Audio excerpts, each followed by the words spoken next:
So hello everyone, कैसे हैं आप सभी। I hope you will be better. आज की इस वीडियो के अंदर मैं आप लोगों को बताने वाला हूं कि जो आप लोगों के पेपर लीक हुए थे उनकी री एग्जाम की जो डेट है वो क्या रहने वाली है। नमस्कार दोस्तों, मेरा नाम है देव, आप देख रहे हैं the science club Dausa YouTube channel. चलिए शुरू करते हैं। देखो, सबसे पहले तो मैं आप लोगों को बताता हूं कि अभी तक ऑफिशियल नोटिफिकेशन जो है वो साइट पर नहीं आया है, बट मैं आप लोगों को जो डेट बता रहा हूं वो डेट मैं आप लोगों को जो है, आज मैं कॉलेज गया हुआ था, तो वहां मैंने जो है टीचरों से डिस्कस किया, दो तीनों से, कि सर कैसे क्या है माहौल की अभी एग्जाम जो लगेंगे वो कब तक लगेंगे।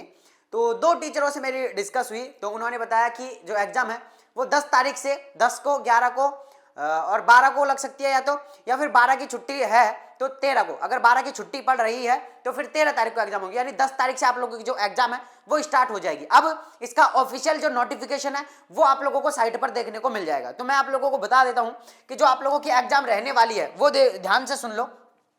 10 फरवरी से आप लोगों की एग्जाम स्टार्ट हो जाएगी, ठीक है ना। 10 फरवरी से आप लोगों की एग्जाम स्टार्ट हो जाएगी और इसमें आप लोगों का जो हो सकता है कि आप लोगों का जो परमिशन लेटर है वो भी दोबारा आएगा।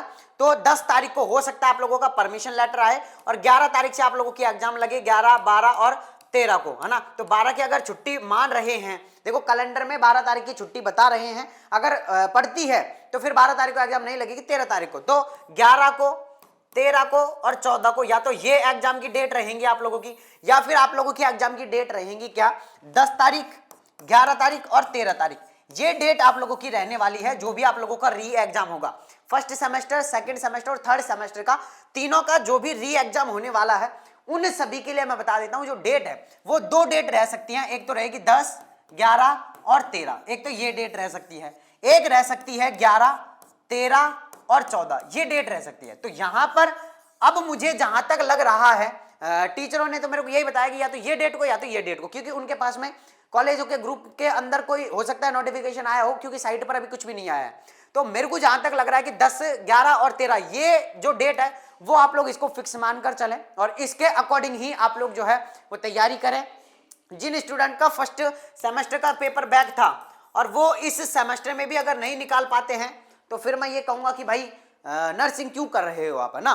तो नर्सिंग अगर आप कर रहे हो तो प्लीज जिनका फर्स्ट सेमेस्टर बैक है वो कैसे भी करके निकालो उसको, लेकिन निकालो। अगर एना फिजियो में बैक है तो अगर 2-3 बार कंटिन्यू नहीं निकला तो फिर आप ये समझ लो कि वो लास्ट तक भी नहीं निकलेगा, है ना। और एक चीज और बता देता हूं कि 7 अटेम्प्ट आप लोगों को दिए जाते हैं। अगर 7 अटेम्प्ट के बाद भी आपका पेपर नहीं निकलता है तो आप लोग जो है वो 12th पास रह जाओगे। आप लोगों ने 4-5 साल जो मेहनत करी है वो मेहनत मिट्टी में मिल जाएगी। तो मैं ये कह रहा हूं कि आप लोगों का पेपर बैक है अगर आपके फर्स्ट सेमेस्टर या सेकंड सेमेस्टर का, तो प्लीज उन्हें कैसे भी निकालने की कोशिश करें। इंपॉर्टेंट क्वेश्चन भी बता देंगे और सारी चीजें जो है आप लोगों को बता दी जाएगी।